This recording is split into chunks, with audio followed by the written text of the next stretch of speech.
everyone, I'm Mind, and this is set number 71821, Cole's Titan Dragon Mech from the LEGO Ninjago theme. This set contains 1,055 pieces, one minifigure, and will retail for $99.99 in the US as well as most places in Europe. This set does not officially release until June 1st, 2024 in most of the world, or August 1st, 2024 in North America, but it was gifted to me early for review by the LEGO Group through the LEGO Ambassador Network, but all opinions expressed in this video are my own. I'm doing early reviews of all the summer 2024 Ninjago sets right now. In fact, I already have quite a few more up on the channel. But make sure to let me know in the comments which 2024 Ninjago set do you want to see an early review of next. And if you enjoy this kind of content and you want to see more, make sure to leave a like on the video and subscribe to the channel. Doing so will help to put my videos in your feed as soon as they're posted, and also does a ton to help support me and the channel. But now, with all that being said, let's get into the review. So here's Cole's Titan Dragon Mech, and this set is an absolute masterpiece. This is our 4th or 5th set in the line of Ninjago Titan mechs, and I'll compare this to the other ones later in this video. But these are giant mechs for the Ninja that we've been getting since 2019. And it's so cool to finally get one for Cole, and this is easily the best one they've done yet. First off, I believe this is the biggest Ninjago mech of all time. Again, we'll do a size comparison later in this video, but at least in terms of piece count, it's the biggest Ninjago mech of all time. But it's also probably the most articulate Ninjago mech of all time, so especially with a mech of this scale, it's really impressive how this thing can move. Normally I do posability at the end of the video, but we're actually going to start off with it, because I think that's the most impressive part of this set, so I really want to show that off. First, on the feet, you have a pretty good range of motion, probably one of the smaller ranges of motion in the entire build, but it's still amazing for a set this big. Normally, these giant mechs do not have very much motion forward and back with the feet, but this one has a ton.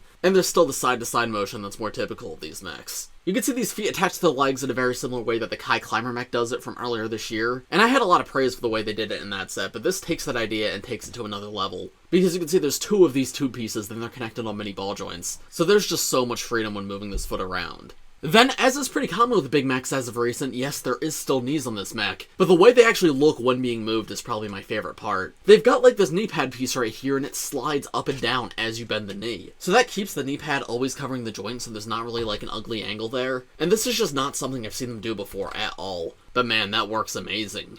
Then we have a new point of articulation, which I'm not sure I've ever seen on a mech before. Definitely not a Ninjago mech, but there's a full 360-degree rotation on the upper thigh. This is not a point of articulation I expected, but again, this is amazing for posing because it just gives you so many more possibilities when turning this leg around. And that's not in place of the hip joint either. The hip joint is still here, and that's still using the rigid Technic joint that has all the motion you'd expect it to. You can flip the leg out like a good 90 degrees off the ground, as well as rotate it forward to kick upward or rotate it backwards to like run. So that's like what, 4 different points of articulation in the legs alone? But then of course there's still the rest of the build too. If we come up to the torso, there is still waist articulation in this build too. This is something we've seen in a lot of recent mechs over like the past year or two. Like Jay's Titan mech had it, and the Lloyd mech from last year had it, as well as the small mechs from earlier this year. But yeah, you can turn the torso like pretty much a full 360 degrees, which again just gives you so many more options for posing. Like I'm going to show you some example poses in just a moment, but there's genuinely just so many options. The arms connect to the body on some pretty standard rigid Technic joints, again very similar to how other mechs do it. But once again, there is way more motion here than I'd expect from a mech like this. At the upper arm, there's a full 360 spin, just like the legs have. Then we have like a double elbow joint. You can see there's hinges here, and both of those can be moved individually. So that's just the bottom one, or just the top one. Or you can move them both separately and have the arm fully up like this. Which that's the kind of bend I don't think I've ever seen in a mech before, especially in this scale. And then of course the hand on the end is also on a ball joint, so you have a huge range of motion there too. So obviously there's so many options on the arms and the legs and the body, and that's the most important parts, but that's still not it for the motion, because the head can also move. The neck part can move up and down, but then the head itself's on a mini ball joint, so that way you can actually like fit a minifigure inside. And then these wings on the mech's back are also in mini ball joints too, so that way you can fold them backwards or fold them in. And that's something I really appreciate, because these are huge and I was worried they were going to get in the way when posing this thing. But no, because they can move back, they really don't. So now, before we look at the more intricate, like aesthetic details of this mech, I want to show you a few example poses of just what you could do with this thing. There's so much personality in this build, and the possibilities just feel near endless. Despite this build being so heavy, you can even get it in a running pose like this if you really want to. This isn't like one foot slightly up, no, one foot is completely off the ground here. It is being held up a little bit by the sword, but I'm just trying to show you how dynamic this range of motion is. Here's a recreation of one of the poses from the box art where the mech's like throwing the sword over its shoulder, and it's got its hand on its hip too. I really mean it when I say this mech has a ton of personality. That's something I've said before about a lot of other sets,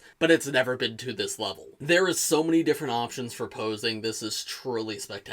Now, with all that being said, there is a few other things I should mention. Number one, this is definitely a set that's targeted towards a slightly older audience. It's considered a 12 plus set, and yeah, that makes sense to me. Obviously, Ninjago's an IP that's for a wide range of ages, but I think for younger kids, this set probably isn't the best. Because so many different points of articulation is amazing for posing and getting personality out of a build, but for kids who are playing really rough with this, it's not going to be as good of a set as some others. And that's for a couple of reasons. Number one, so many different points of articulation on the legs means multiple places for something to go wrong when posing. Now, if you have a little bit of patience, you can get some really amazing poses out of it like this, and once you have it in this pose, it is sturdy. It's not going to fall down. However, what you're not seeing when I'm cutting out of this video is the multiple attempts I have to pose this thing, and then it just sort of falls over because I didn't have it just right. And that's perfectly fine. I'm not saying that as a criticism of the model, but as a toy for younger kids especially, you may prefer a model that can take a little bit more of a beating. And then on a similar note, some of the details of this build don't have the strongest connections, again, especially when moving it around and posing it. The core skeleton of this model is very sturdy. The feet aren't going to fall off, the legs aren't going to fall off, the arms aren't going to fall off, but some of like the armor details on top of everything don't have the strongest connection in the world. So again, if this is constantly being moved around, stuff is gonna fall off sometimes. That happened to me during this review. It's very easy to fix and put back on, but that just reiterates my point that yeah, it's not the best toy for little kids, but again, it is a 12 plus set. It's not really meant for super young kids. But specific things I noticed, these knee pads fall off a lot in my experience, and that's because I'm moving the legs around, and they are connected with quite a few studs, but because these are pretty hefty, they do just come off sometimes and you have to reattach them. And there's a few other little parts throughout, which I'll go over when we get up closer again. But I want to reiterate, this is not me saying this is bad. Again, there's like a give and take, right? If you make something super sturdy, it's not going to be as posable and vice versa. And I think the posability here definitely forgives everything else. But as this is a review, of course I want to mention these things. But now that we've spent a while discussing the posability and how you can display this thing, let's move up close once again and take a look at some of the specific parts and stuff used. Obviously, I already went over a good bit of it, but let me point out a few things that I haven't talked about yet. Starting at the feet, they use these like rubber pads at the bottom that we typically see on like tank treads and other sets. And there's a total of 8 of them, and this just helps create some friction on the ground so it can stand up significantly easier. And that makes me very happy to see. This works great. Excellent inclusion. Shaping of the feet too, I actually really like. It's somewhat unique. You have like the arched heel and the pointed toes at the front, and I think it fits this entire thing really well. The mechanism for the knees, as I mentioned, I do really love, but also the parts used here are quite cool. Feels very sleek and high tech. And then coming up to the upper legs, you have these skirt leg pieces, which a lot of mechs do, and these are always really great. They create a good transition from the body into the legs to hide away some of the joints, and also make motion seem a lot more natural, because when you angle the leg up, you can move this up with it because it's on a mini ball joint. I appreciate this rocky piece right here to show a little bit of Cole's element in this mech, because honestly, his element's not captured a ton here. I think that's perfectly fine. This is a giant robotic mech, but we do get a little bit in a few places, and that is nice. There's another part of that skirt piece right here too, and this is another part that commonly falls off if you're moving this thing around. Again, only takes like a second to put it back on, but with the absolute size of this thing, that's one of the weaker connections in this set. And of course, both sides of this mech are exactly identical. Everything's just mirrored.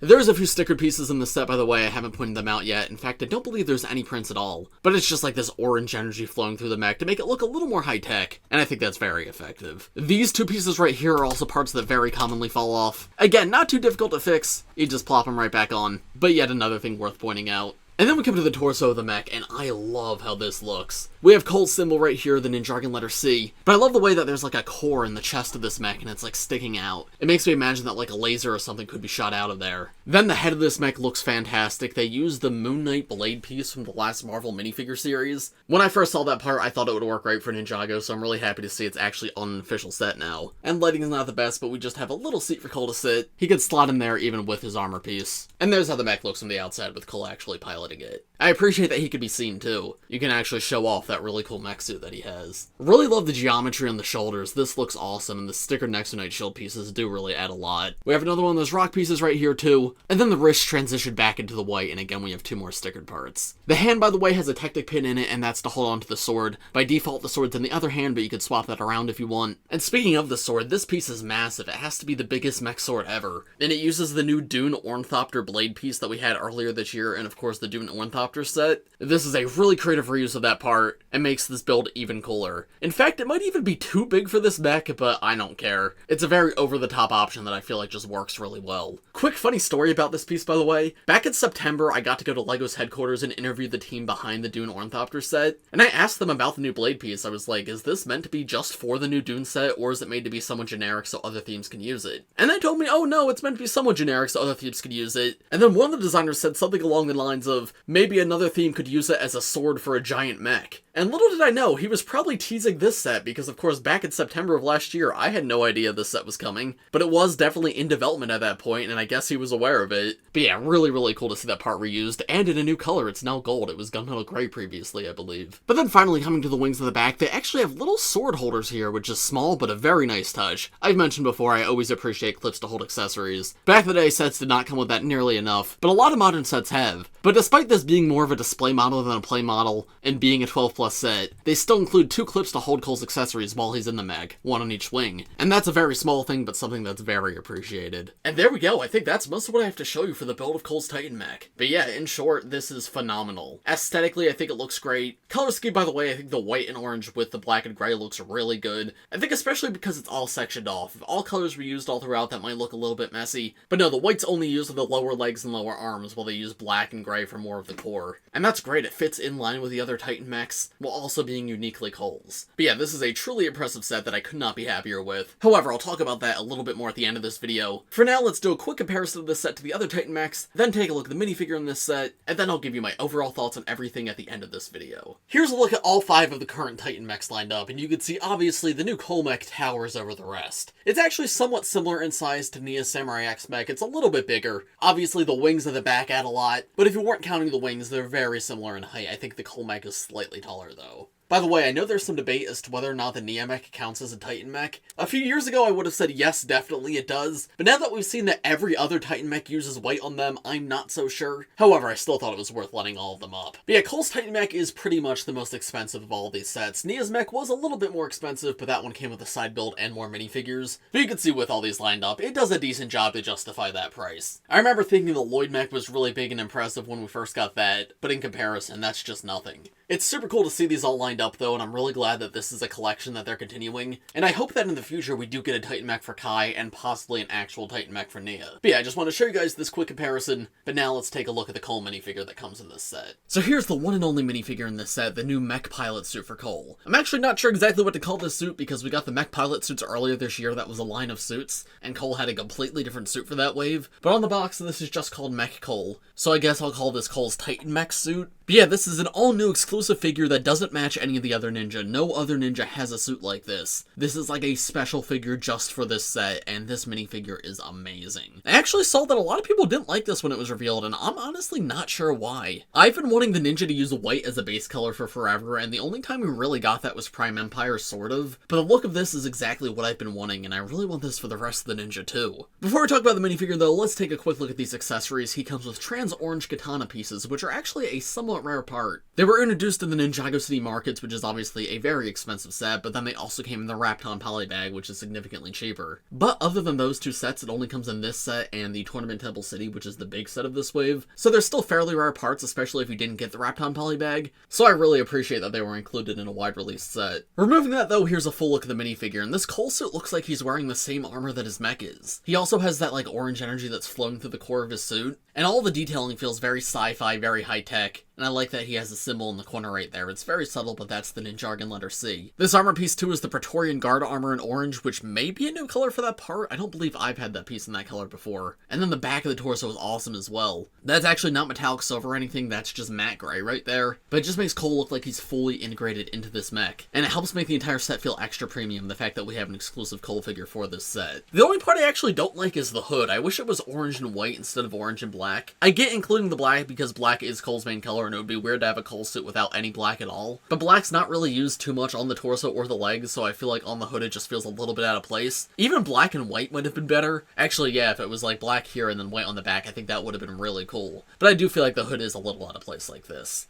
However, underneath the hood, he does just have a standard Dragon's Rising face, so he's got the Dragon Power eyes on one side, and this very happy expression on the other. And if you're curious, here's how he looks with this hairpiece. He doesn't come with this hairpiece in this set, but this is an option for display, and this does actually look really, really cool. I love this minifigure. I actually think it's an awesome exclusive to get. It fits this set perfectly, and I would love special mech suits for the rest of the ninja if we get more Titan mechs in the future. And that's actually it for the minifigures, and that's honestly probably my biggest criticism of this set. The build, as we went over, is amazing. I have pretty much nothing nothing but good things to say about it. This minifigure too, I really like. I love that it's exclusive, but only one minifigure for $100 is a tough pill to swallow. Now, the designer of this set did talk about it a little bit on Twitter, and he said there's a few reasons for that. Number one, they wanted all the budget to go into the build, so the build could be really intricate and elaborate, and that way they didn't have to compromise anywhere. And that makes sense. I totally get that. The other thing is, because the set's very display focused and it's meant for older collectors, having only one minifigure made it feel like a display model and less like a playset for kids. And that's another thing I do understand. We got an exclusive minifigure as opposed to like 2 or 3 non-exclusive minifigures. So I do understand the reasoning behind this. All that being said, I wish they threw like a villain or 2 in here. Because yeah, well, this is super cool. If you're buying on a budget, unfortunately the lack of minifigures in the set does make this set a very easy set to skip. Because if you're a fan of the show and you love the characters, paying $100 and only getting one is just not your best option.